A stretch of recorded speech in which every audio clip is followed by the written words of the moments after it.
That experience is almost 100%. And it's the highest affirmation that we're onto something.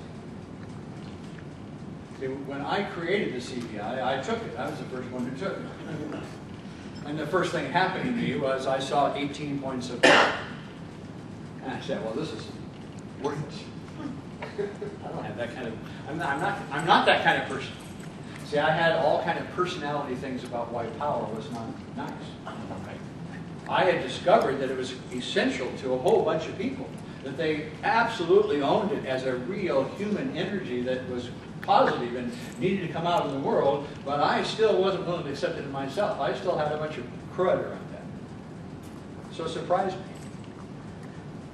And it wasn't 2 or 3 months later that I came back from 2 clients in a row where I saw that I was failing.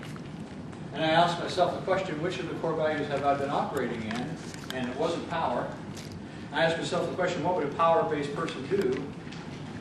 I didn't even know. I had to think about it for a long time and call a couple friends and ask them, well, you know, what would it look like if you just walked in there and took charge of that meeting instead of me? And, you know, then I had some good friends who said, well, it wouldn't look like you then. I've never seen you do anything like this. So, well, tell me. And I went back to my next meeting as a clean presence of power. And the shift was amazing. And from that day forward, my life question became, is this a time for power? And I hold that in my consciousness at all times, every day, all day long, every experience, throughout the entire experience. And then I have the other questions are, what should I shift to now? Because I'm aware of what core value I'm operating in and deciding which now I need to be. Be, not behave like. See, the secret here is when I shift from being love to being power, all of the agenda, the motivation, the structure, the behavioral strategies of love are not in me at that moment. In my consciousness are the motivations, the realization that I am power, the looking for the assignment of intuitive, pure, clear energy to cause an immediate response without worrying about relationship. I have no motivation for relationship when I'm being power. I have motivation for taking an action, getting a result, making my contribution through power. And all of the things that I was just about to implode in and become a manipulative, overacting, self-indulgent, approval-seeking person were just about ready to come into my life and take away my opportunity to make a contribution.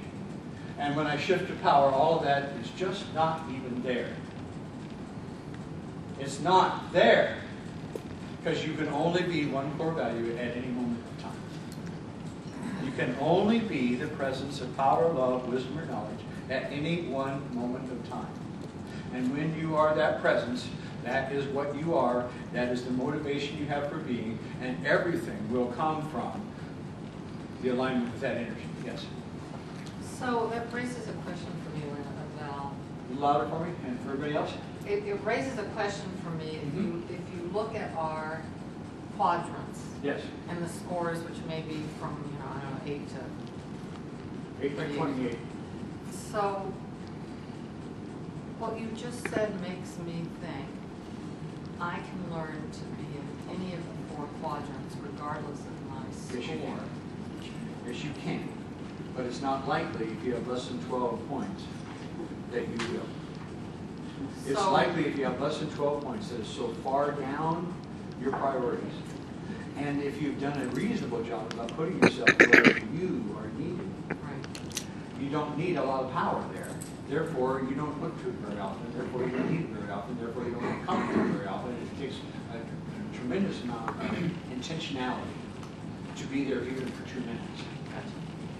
Because you have 3 other energies calling you to make a more comfortable contribution than that contribution. So am I looking to learn how to choose clients or client environments where I don't have to be my lowest score? Yes, I would say it would be here are the numbers that we know. When we get the report, you see anybody who has a 26 score and above, call that profound. And what profound means isn't special in terms of ego specialness that Bill was kind of teasing himself with. It means that I have so much energy invested in that, it's not likely that I'm going to shift to anything else. I am profoundly that energy. So I belong where that energy is needed almost all the time. And then down to about 21, 22, below that 26 is a real solid score. So we have some people like, like Dan, who have